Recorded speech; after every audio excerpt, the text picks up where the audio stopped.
By the way, if we were to show this on the right left-wing channel, they would go crazy. If you reduce the Pentagon to a triangle and put the other 2/3 into a museum, you would automatically get a better defense system because the bureaucracy is insane. Remember, Lincoln emphasizes the word people. Government of the people, government by the people, government for the people. Part of his message is to the courts that it is the elected officials who dominate, not the judges.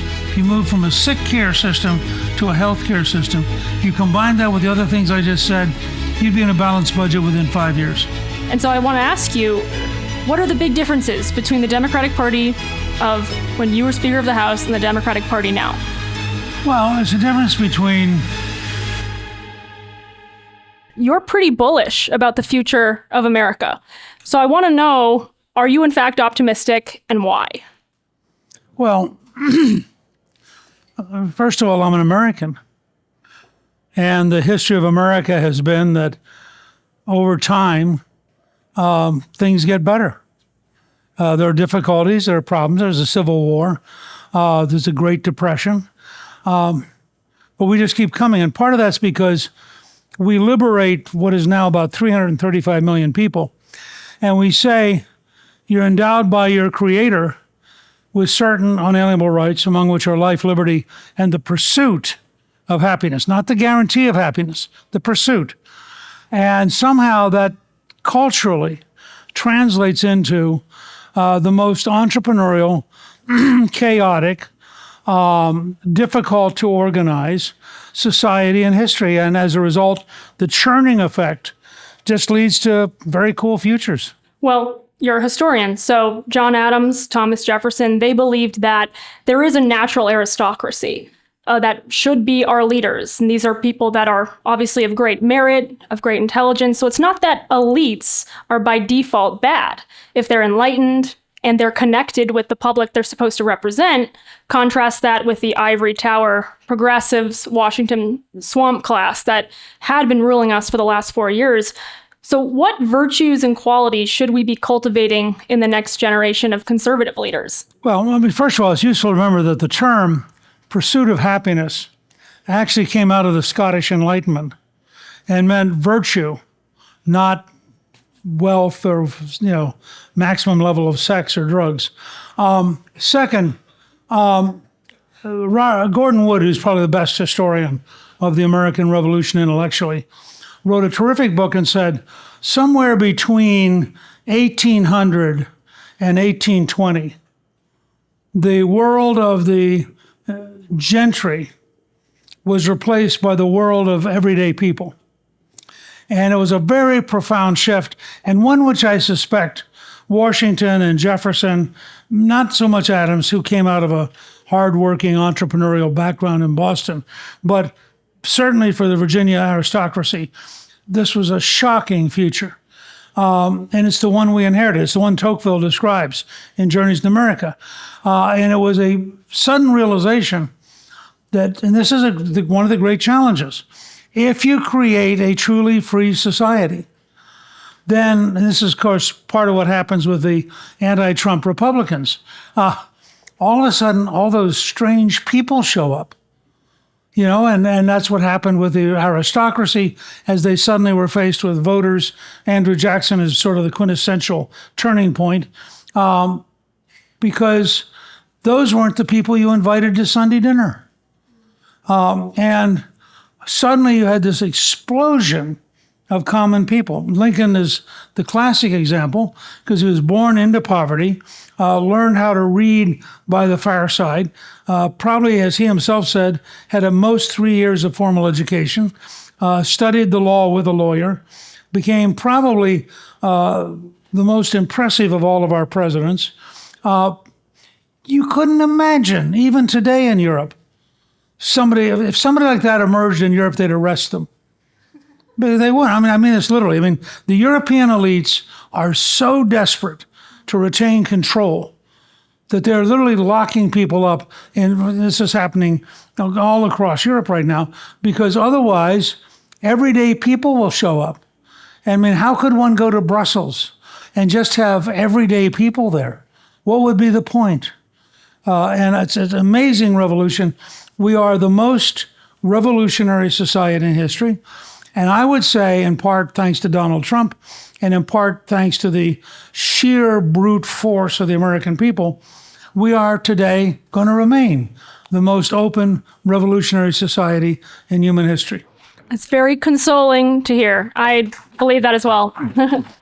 On that question, there is sometimes this pessimistic doomer mindset that Republican governance is only postponing the inevitable fall of the Republic, which you don't believe. I don't think I believe, but it could happen. So as we look toward our 250th birthday coming up, where are we going to be in the next 250 years? Where do you see us? Well, I have to say, just as an aside, remember that the fall of Rome, which, by the way, didn't affect the popes who stayed there anyway, but the fall of Rome around 476 AD is not the fall of Rome, because the Eastern Roman Empire lasts till 1454.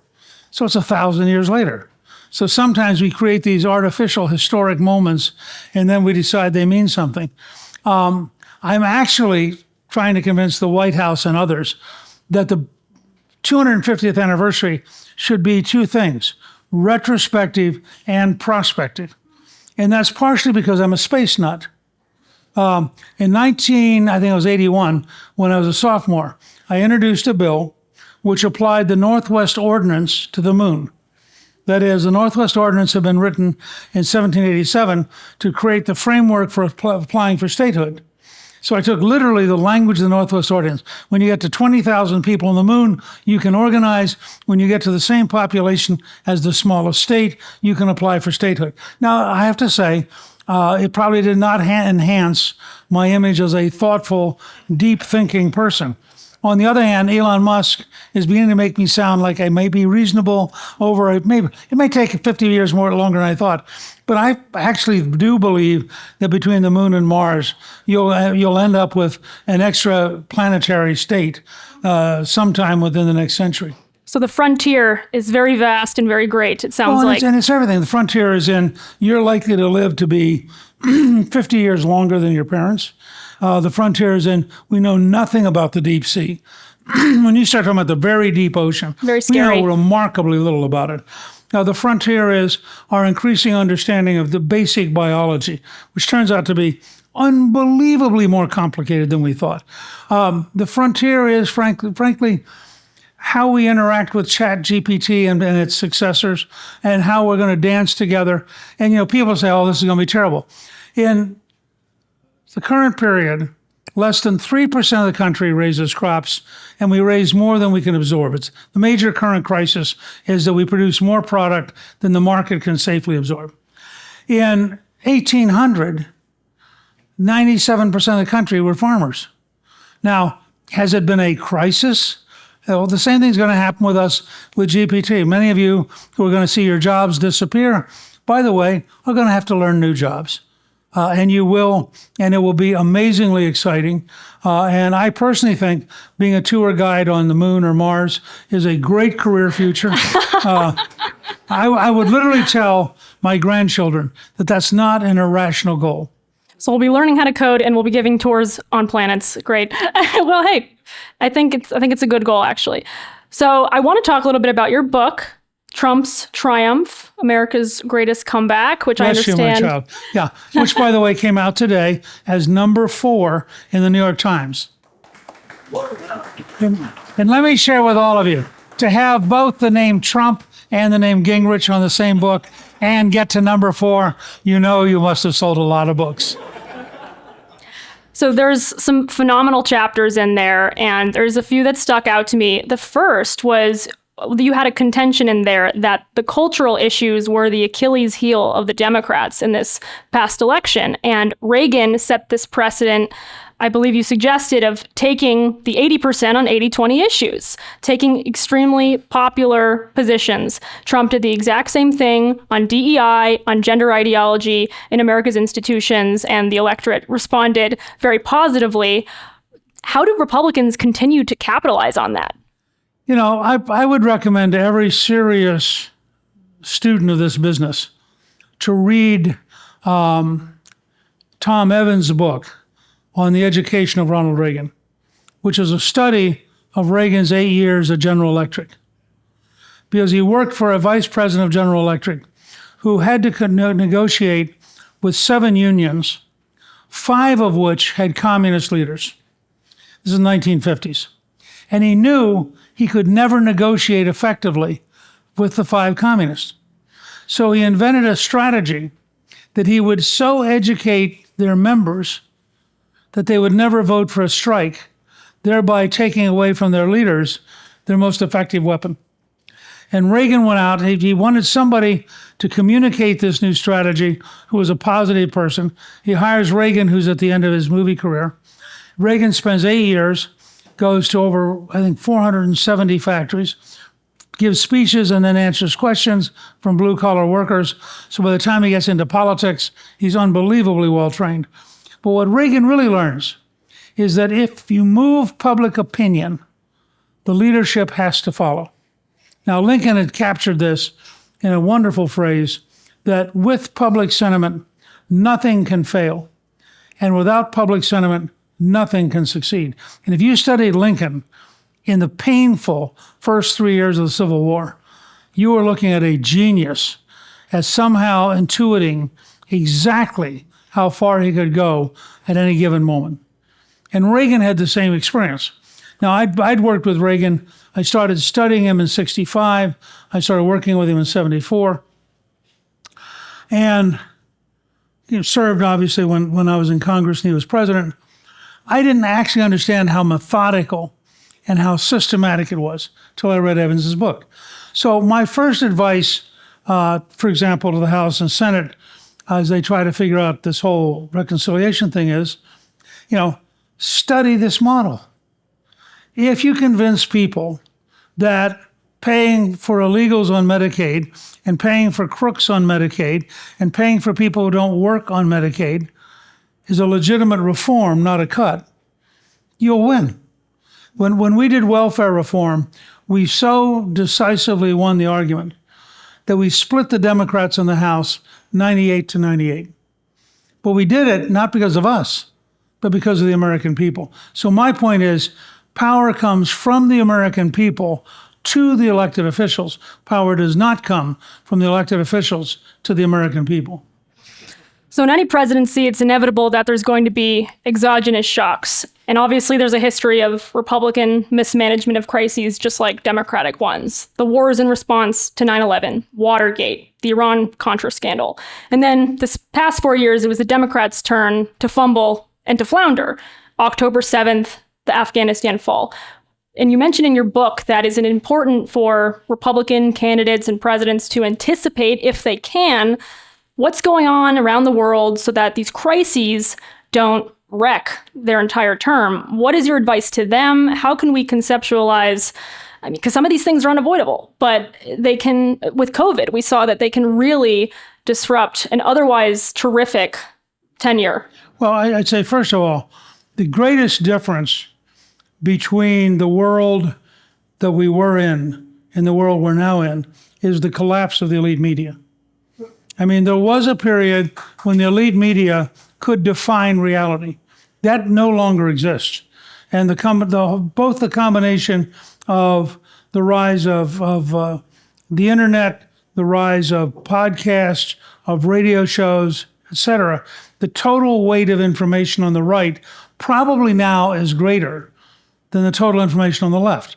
And that's a huge change in what you can deal with. Second, I would say, there are inevitably crises. I mean, you can't run a country which is at the center of the world system without occasionally running into something you didn't expect. And part of the key there is to be very careful and to avoid huge mistakes. Excuse me, for example, when Reagan was faced with the Marines being killed in Lebanon, he could have decided to double down and send in the 1st Marine Division. But he decided to go in the opposite direction and actually say, okay, his number one goal was defeating the Soviet Empire. This did not contribute to defeating the Soviet Empire, and he was not going to get sucked in. Now, that was a very big decision. And I think you have to always come to these moments and you have to go back to first principles. What are you trying to accomplish? What's the outcome you want? What are the limits of reality? I mean, campaigns are one thing. Campaigns are about noise and advertising. Governing is about reality. And so you have to be consciously very careful about reality. You mentioned also in your book that Trump's personnel choices this time around were going to upset the bureaucracy. Well, I think that's why, thank you very much. I think that's why they're hired. Right. So he has this knack for hiring innovators with a startup mentality. They care about deliverables and deadlines and the bottom line, very different than what we think of as the fourth branch of government, immune from any kind of, bottom line or any kind of accountability like that. So what do you make of Doge's disillusion and Elon Musk's departure? You have a chapter on entrepreneurial government. What is the future of entrepreneurial government? Well, first of all, Doge hasn't disappeared. But Elon has. Well, yeah. There's a difference, okay? Yeah. And Elon disappeared in part for the classic reason that you can be a brilliant entrepreneur in a company you own, and that has no training ground for trying to deal with large bureaucracies. I mean, had Elon spent 3 days listening to people who actually knew what they were doing, he'd have been radically more effective. They would have told him things like, don't pick up a chainsaw. Because while it makes everybody at CPAC happy, it says to the average American, this is truly stupid. I mean, you're talking about people's lives. You don't want chainsaws taken to people's lives. So there are a number of things that were just, and Elon's brilliant. I'm a huge fan. I think with SpaceX, he's put America back on the lead in space in a way that nobody could have predicted 25 years ago. But you're saying the PR and the optics of Doge got a little silly at some point. But the underlying drive and the people who he brought in are, in fact, going to continue to change the government. Now, I describe it as Trump time and Trump savings. And I use for that the ice skating rink in New York City, which the city could not fix. And they spent 6 years and $6.7 million, and they couldn't make ice, which is a real problem if you want an ice skating rink. And idiotically, the city bureaucracy had hired a Florida firm. Now you just say to yourself, gosh, I wonder who knows how to make ice. And my daughter who lives in Key Biscayne will tell you, probably not Floridians. So Trump got so mad because his apartment looks down on the woman's skating rink. So he announces publicly, I'm willing to take on the project. I'll get it done in 6 months for $3 million. You guys have already spent 6.7. And the politicians do not want him to do it because it's going to make them look stupid. But the public says, you got to give the guy a chance. And Trump, and I describe it in one of my books called Understanding Trump, a great read, by the way. But he describes it in more detail in The Art of the Deal. And he says, he looked at this problem. How do you make a skating rink? And he said, this is the essence of Trumpism. And he said to himself, who makes skating rinks? And he thought, National Hockey League. And he said, so who makes skating rinks for you guys? Best firm, Montreal. They come down, they look at the rink, they go to him, this is truly embarrassing. He finishes in 4 months, 25% under budget. And that's the attitude we have to drive. This is the essence of Doge. We have to drive into the entire federal government to move at Trump time with Trump savings, which means cutting through about 80% of the regulations, which currently cripple our ability to be competent. Absolutely. I got to say, part of the excitement I felt about Doge was the Doge boys. These whippersnapper, college dropout, computer science geniuses. A lot of them were just trying to code our way out of our waste, fraud, and abuse problem. And that was pretty interesting to see all these Gen Z kids basically trying to crack into our bureaucratic bloat. So I want to talk about Gen Z, which is a big subject right now in mainstream media. So, as you might know, and you mentioned this in your book, actually, a lot of young men flocked to Trump this past election. And obviously, they've been disgruntled with the Democrats for a long time, but their departure from the Democrats really accelerated in 2016 when Trump arrived on the political scene. What do you attribute their new support for Trump to? Can I give you a cheap, shallow answer? Sure. And then we'll go to a more complicated answer. Sure. You show somebody Kamala Harris, and then you say, and her white male companion is Tim Walz. Mm-hmm. Now, unless you're insane, you kind of go, these people are just whacked out. And then you listen to Tim Walz talk for 2 minutes, and you know he's not just not ready for prime time. I mean, he's not ready for a Nebraska cornfield. And it tells you a lot about how sick the Minnesota Democratic Party is, that he's the governor. The hunter gear didn't sell it for you? Yeah, like the rifle? Now, the deeper reality is that the left, which is the dominant part of the Democratic Party, has been basically focused on first females, mm-hmm.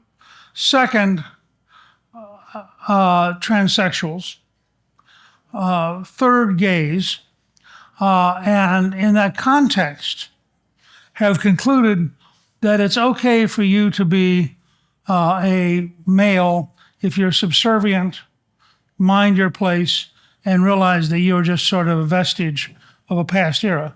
Well, you know, I have a grandson who's now about 22. He's studying to be a commercial pilot. I don't think that he really has any great desire to live in a world of subservience to some idiotic female who has no idea what she's talking about, but who is automatically important because she can be on the cover of Vogue and he can't be on the cover of Vogue. And so what you've had is this huge migration, which is, and by the way, you also have a big migration of younger females on a totally different basis, which is this stuff doesn't work. Mm-hmm. I mean, do you really want to go to a high school where the gangs threaten you? Do you really want to live in a neighborhood where there's violence? Do you really want to have no ability to buy a house? Do you really want to know that your economic future is limited? I mean, you know, do you really want to have a bureaucracy around you that can't deliver? So both for females and males, the attrition has been greater among males because the Democratic Party's commitment to a subservience. Somebody said to me today that the Handmaid's Tale, or Handmaid's Tale, now has another edition on TV. And the reason's simple. You know, if you'd like to think about a world in which evil, ugly men do terrible things, it's terrific. Now, all those people, by the way, voted for Kamala. If you're everybody else and you think that's kind of whacked, you're increasingly likely to vote for Trump. And that's what's going on. This is this combination, deep cultural change, deep fear physically.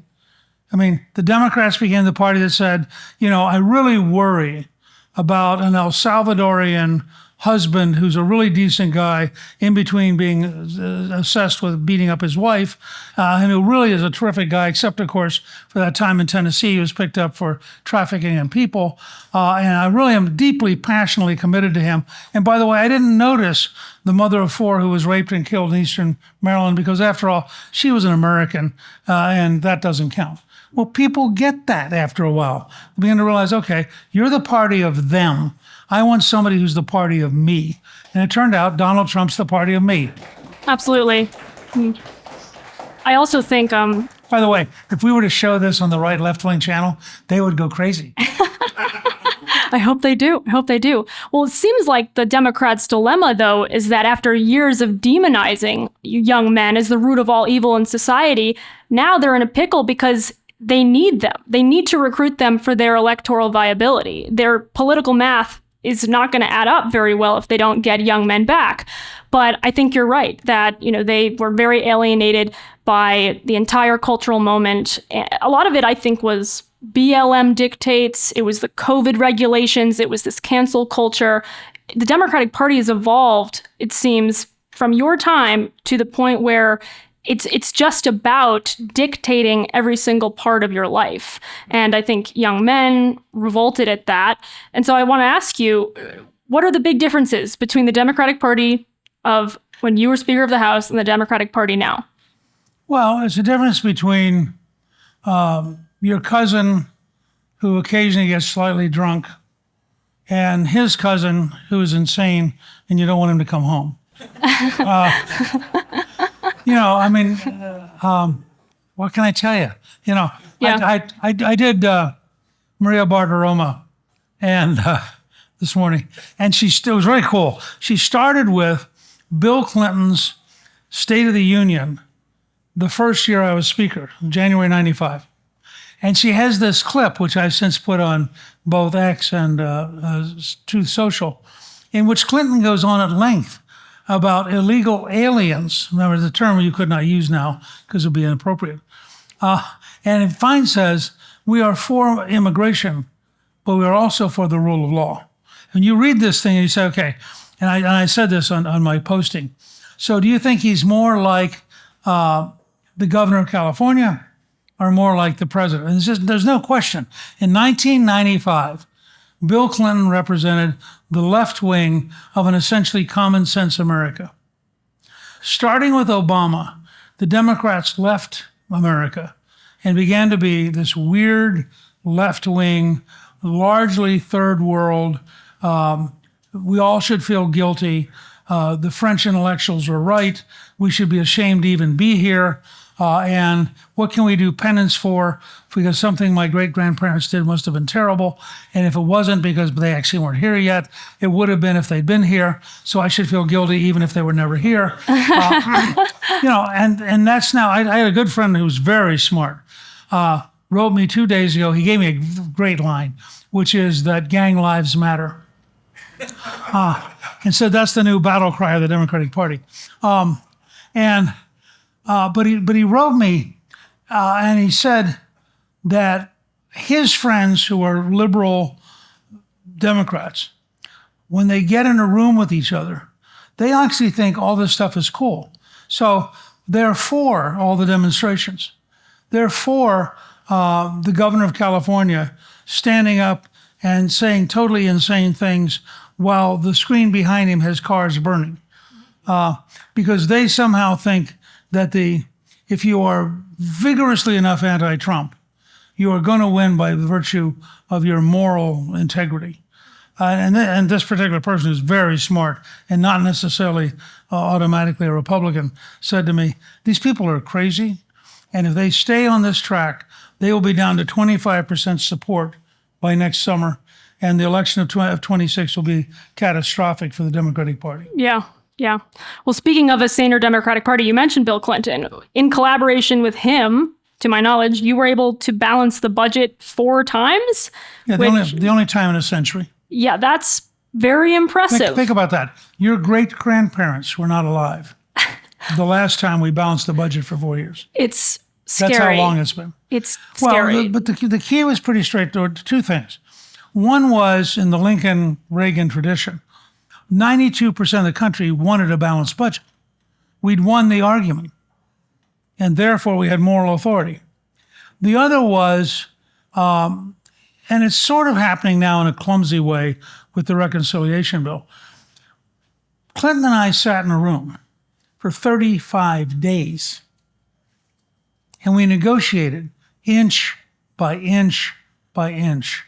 And we had a simple box. One side was, I have to have this. The next side was, I can't accept this. One side was, he has to have this, and he can't have this. Somewhere in that box, we would find a solution. And then we go to the next topic. We did this for 30, I mean, I got to tell you, I find Bill Clinton fascinating. I think he's a remarkably good politician. But 35 days was about the limit. And then you'd had enough. And I think he'd have been happy at about 12, actually. But still, that's quite a feat. And that's quite a few weeks. The further I've gotten from it, I have to say, and it drives me crazy about they're not my colleagues because I've been gone a long time, but the current members of the House and Senate, Republicans, don't seem to be willing to stop and learn. What I'm describing to you is a cookbook I do know how to do this. And they don't. And so they run around floundering, and they all, whether you're a moderate or you're a conservative, they all have these interesting theories, but none of them know how to cook. So if you don't know how to cook, you're not going to get a balanced budget. Yeah. Well, so then what do you make of all of the big, beautiful bill issues because of the dissenting Republicans who I think have a pretty good case that there's maybe not enough cuts, but it's about the long run and you got to get this over the finish line so all of the country's taxes don't go up. But I mean, more provocative question is fiscal conservatism dead? Is that out the door? Not if the major argument is how you cut enough spending and shrink the deficit. I mean, strikes me that's a pretty solid conservative position. The argument's over how much do you get done this week. I would say that the founding is a very important thing that we don't teach ourselves enough. The founding fathers wanted a government strong enough to stop foreign governments from taking over. But if you had a government that strong, they wanted to guarantee that you could not get to a dictatorship. And so they followed Montesquieu's spirit of the laws, which argued for dividing things into three. So they said, okay, Article 1 is the legislative branch because in their world, they thought the legislative branch would be the strongest because it's the closest to the people, the most frequently elected, and the most numerous. And they said, all right, but we're going to split the legislative branch. And one side's going to get elected every 2 years based on population. The other side's going to get elected every 6 years with a third each time. And by the way, back then, they were elected by the legislature. So they even further occupied. Washington had once said in a conversation that the Senate was the cooling saucer to the hot cup of coffee from the House. And they really thought this through. Then they said, all right, but to make it work, once you have a law, you need a strong executive. So that's the second article. And then they said, and you want an adequate but not very strong legislature or judiciary. And they were very clear about this. So despite the current fantasies of every lawyer in the country, they did not want judicial supremacy. The Supreme Court is supreme within Article 3. It is not supreme over Article 1 and 2. And they were very clear about this. You can read the Federalist Papers. So you then have this really cumbersome machine, which we can barely get to work. Well, that's what they wanted. So guess what's happening? It's working like a really clumsy machine. And day by day, they're listening to each other. They're sorting things out. I mean, I used to do this for a living. It drives you crazy. And you sit there and somebody comes in and they go, I have to have X or I can't survive. And you go, well, could you do like 90% of X? Oh, no, 90% of X, I'd be dead. I couldn't do it. I have to have 100% of X. I mean, this, and then, listen to them for a while, and they eventually say, well, I might be able to do 95%. I once had a member, I practiced a system I learned from the Army called listen, learn, help, and lead. So I'd listen all the time. And I'd say, under what circumstance could you vote for this? Oh, and then what's the problem? And I'd always ask questions. And finally, one of my members turned one day and said, if I just say yes, will you quit listening? The gridlock, the squabbling, it's all part of the process, the beautiful process envisioned by the framers. And by the way, I predict unequivocally they will get a bill through and it will get signed. Yes, we definitely are rooting for that. So last question to you, Mr. Speaker, then I'll open it up for questions. You mentioned Maria Bartiromo. So I was on Larry Kudlow's show recently, and I made the argument that by Trump deploying the National Guard to California, and we were just speaking about a strong federal government, I argued that he was acting kind of Lincoln-like. He was trying to preserve the Union, even though California acts like it doesn't want to be a part of this country sometimes and resists with all of its progressive policies. Or he was acting like Eisenhower in Little Rock in 57, or like John F. Kennedy in Mississippi. I mean, we did have a fairly large war over the question of whether or not we are a single federal union. Mm-hmm. I think this idea that the governor of California can interpose himself between the federal government and the people of California is maniacally stupid. And I think in the long run, the governor will look like a fool for doing it. You're saying Newsom's government will look foolish for interfering. Yeah, and I think, but listen, with this coming weekend, where there are supposedly 1,500 sites for demonstrations on Saturday, I mean, I'm writing a piece for Gingrich 360 that'll come out this Friday, basically arguing we're now in an argument over who governs. Do the American people, through their elected officials, govern? Or do random mobs based on violence and burning cars and throwing rocks at the police govern? Because that's what it's going to come down to very quickly. And every time that comes down to that, the American people, by overwhelming margins, decide that they are in fact in favor of the government and not the anarchists. Right. And part of Trump's mandate was mass deportations. That's why everybody voted for. So with that, let's open it up to questions. Any questions for Mr. Speaker? Thank you. Thank you, Mr. Speaker. Really enjoyed the discussion. How optimistic are you about J.D. Vance running for president in 2028? And do you see anybody challenging him in the Republican primary? Oh, look, I don't think you can jump past 26. If we win in 26 and keep the House, and the best student of registration in America, a guy named Seth Keshel, who all of you should subscribe to, believes right now, he said we've added a net 1 million Republican voters since the election, that the drift towards us is just phenomenal. So you could be moving towards 1934 style realignment. If that happens, and then we have a good 2 years, Vance will be clearly the vice presidential nominee and will almost certainly win the election.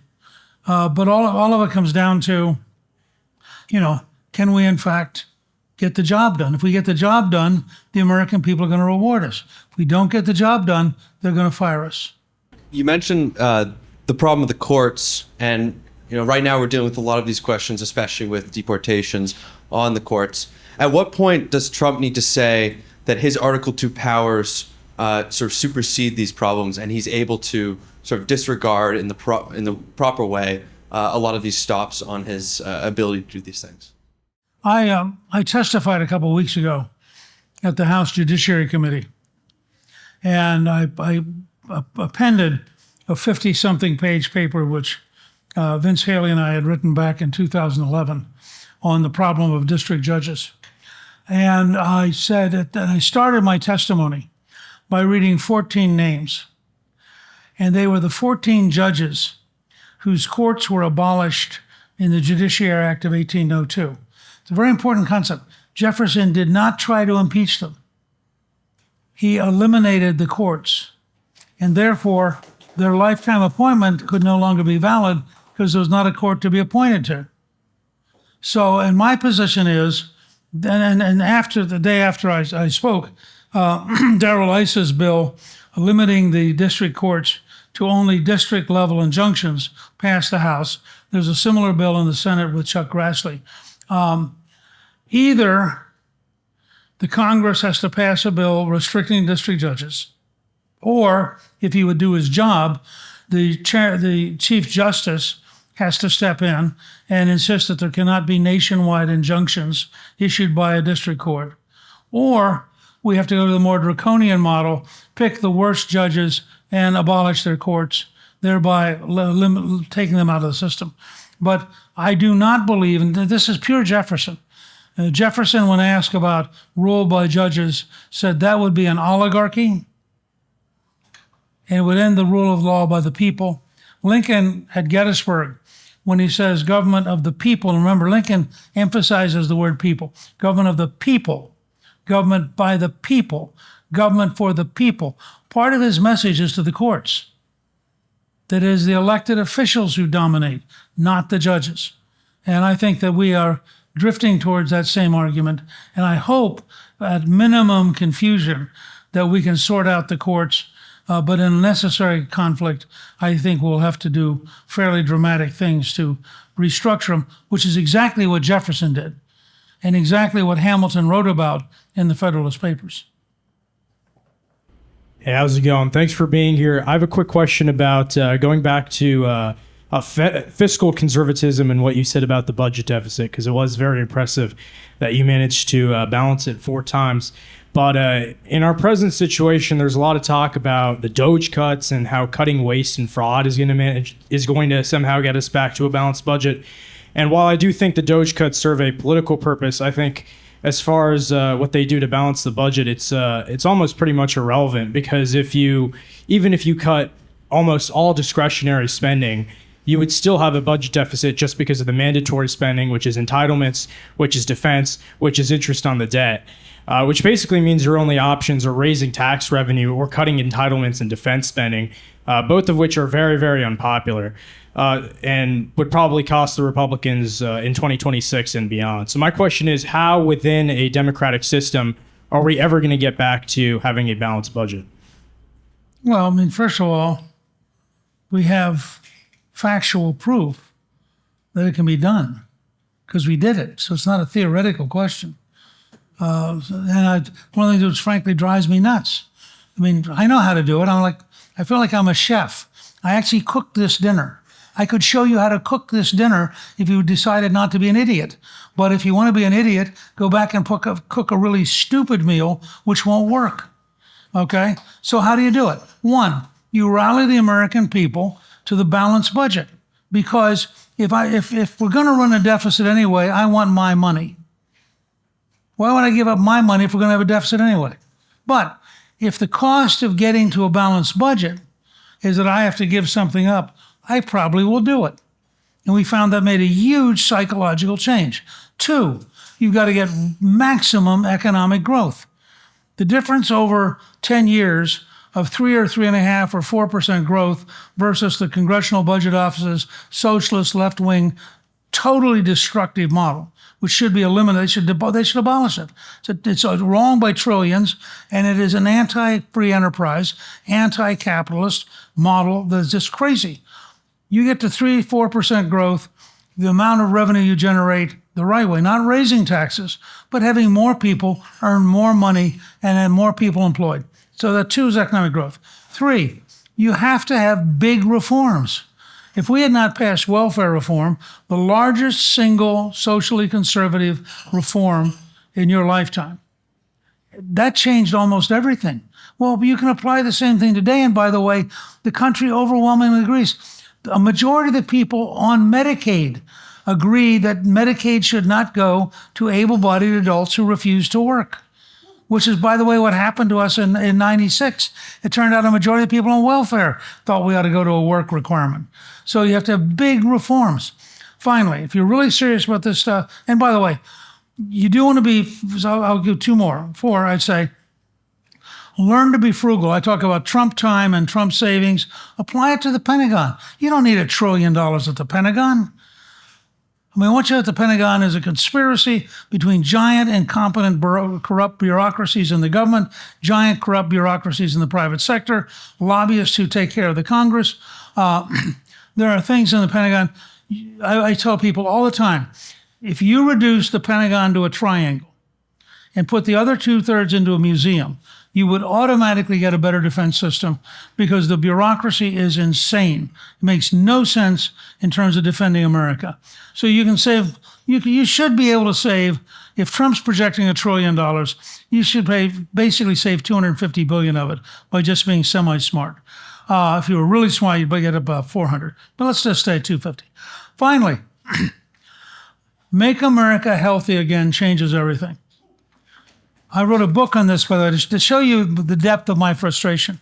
I wrote a book in 2003 entitled Saving Lives and Saving Money. That order.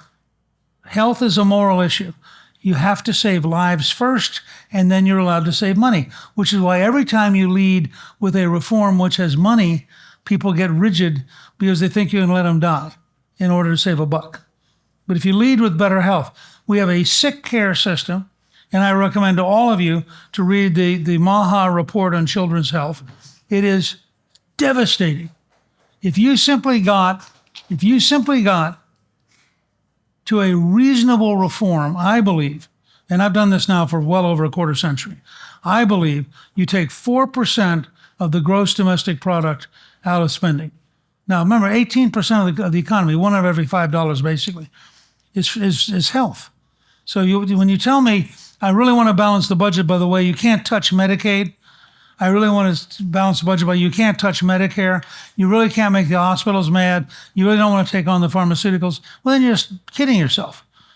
But if you did that, if you had MAHA applied to produce dramatically better health outcomes, if you moved from a sick care system to a health care system, if you combine that with the other things I just said, you'd be in a balanced budget within 5 years.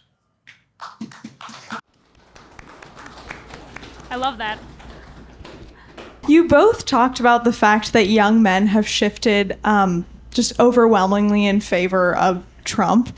And my question is essentially, well, it's for both of you, I suppose. Do you think that it's a priority for Republicans to attempt to recapture the unmarried woman vote? Or is the attitude, we don't need this vote to win, kind of moving forward? And perhaps, the Make America Healthy Again movement will help with that. But again, I feel like that appeals to married women in a big way because they're worried about their children. So anyway, would love your opinions on whether you think that's a priority for Republicans, especially as we're looking at 2026 and beyond. Look, I think successful, long-term governing majorities want everybody's vote.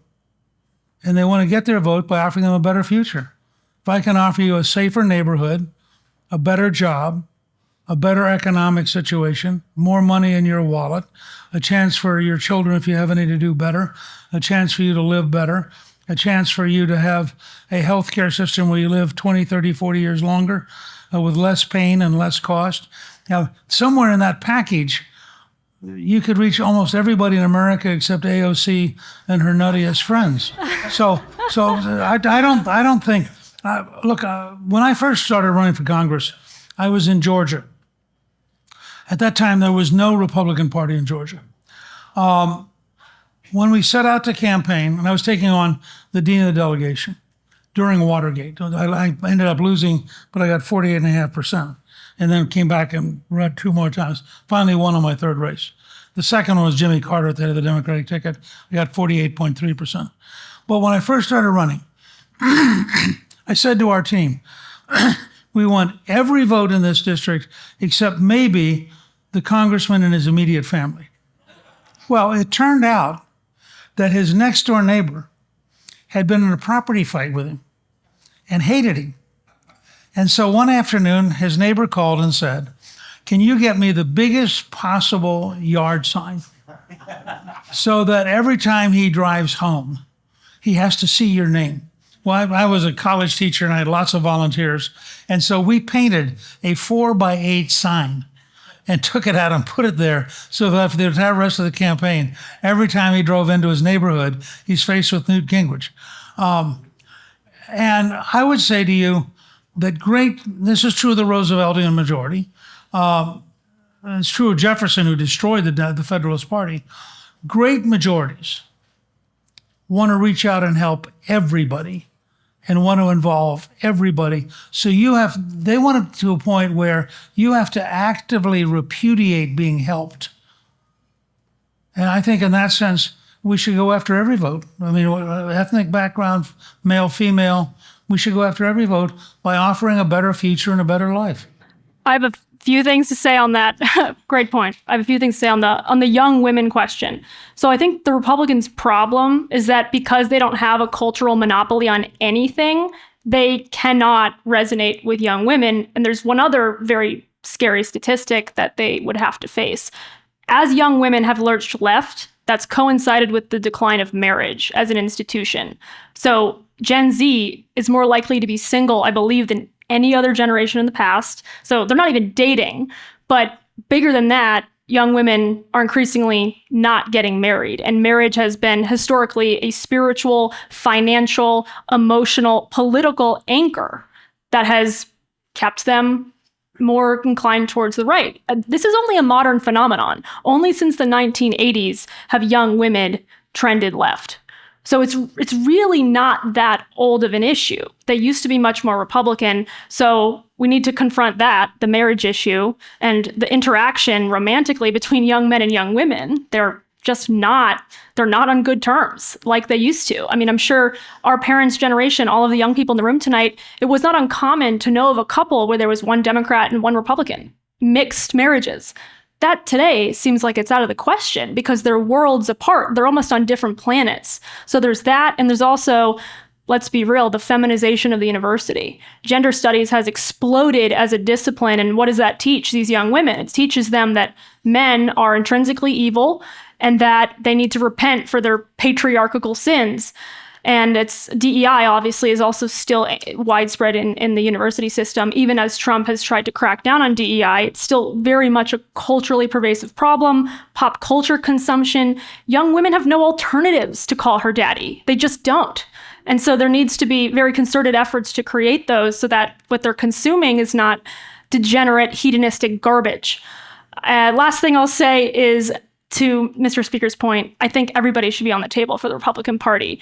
It might be a mix of new messaging and also doing the really hard work at the cultural grassroots level to try to encourage women to go for those milestones of life that used to mean success. That's marriage, that's children, while understanding that we're in a modern moment and that we all have careers, and it's kind of hard to have a one-income household now. So it's just inevitable that women will be sharing in the labor force. But we need to get to a more harmonious point with young men and women. Okay, I'll get off my soapbox on young people. Next question for Mr. Speaker. Hi, Kurt Levy. Thank you. The liberals still control almost all of our elite institutions, from higher education, public education, news media, entertainment industry. I could go on and on. And as long as that's the case, we're not going to be able to control the culture, even if we win virtually all the elections. What do we do to sort of eat away at the leftist control of our elite institutions? Well, I mean, I'd really want to think about that from this standpoint. Most of those institutions are less and less important. I mean, if you said to me as a candidate, do I want to be interviewed by the New York Times editorial board or Joe Rogan? I'd pick Joe Rogan. I'd reach a hell of a lot more people. I think Trump's invention of fake news was one of the great cultural moments in modern history, because increasingly people looked up and said, oh, that's right. The fact is, and look, this is a long fight. Roosevelt basically in 1933 creates the framework within which we still live today. Now, if you think about that, that is an amazing achievement. And because prior to Trump, even conservative Republicans like Reagan fought within the framework of the old order. So you now have an eruption so large that it is beginning to shake the system. But if you look historically at events on this scale, it's a 10 to 20 year process. But it means you get up every morning, you pick a handful of targets, you go win. You get back up the next morning, you pick a handful of targets, you go win. The more people you have on your side, and frankly, we're beginning to see that the Democratic Party's invention of Leviathan is now being turned against them. The federal government's so big and it's so powerful that if it genuinely moves to the right, it has the capacity to crush almost every left-wing institution. That's frankly dangerous if you're a serious long-term lover of freedom. But at the same time, it does mean that as long as you have Trump, and presuming he gets a successor like J.D. Vance, the odds are pretty good that by 2032 or 2036, you will be in a country that is very substantially different than the country it has been. And I have to say on behalf of the current team, and this is one of the great historic anomalies, nothing the left has done, has caused it more problems than driving Trump into the wilderness in 2020. Because It both convinced him that they cheated, it deepened his sense of taking apart the establishment, and it gave all of his key players, who'd now had 4 years in government, time to think. So Clifton and I worked with America First Policy Institute. The amount of work that was done during the years in the wilderness created a framework of institutional radicalism, unlike anything we've seen in modern times. And, excuse me, I think it's fair to say that you are likely to see this continuing to accelerate, partially because of Trump. I mean, Trump is singularly an extraordinary change agent. I mean, you'd have to go back at least to Andrew Jackson to find anything comparable in the force of his personality, his willingness to take on the entire system, and his constant resilience. So my guess is in the next few years, and you see some of this already, for example, I mean, look at what happens to the artistic, highly loved Hollywood films that crash and burn, and the various movies that do extraordinarily well but represent conservative values. I mean, that's an underlying piece of a fundamental sea change that we're now living through. I think we're all Can I set. say one? Yes. Let me just say, I am glad all of you are here. Many years ago, I helped found the Emory College Republicans 3 times because it kept failing. I'd leave and come back. Having young people take seriously the challenge of self-government is the heart. I think it's what Buckley was all about. It is the heart of our being able to govern ourselves, to be successful, and to remain a free people. And so I'm personally encouraged to have so many of you here tonight. I wish you well, and I'm delighted to see that this institution continues to grow and continues to have an impact. Thank you.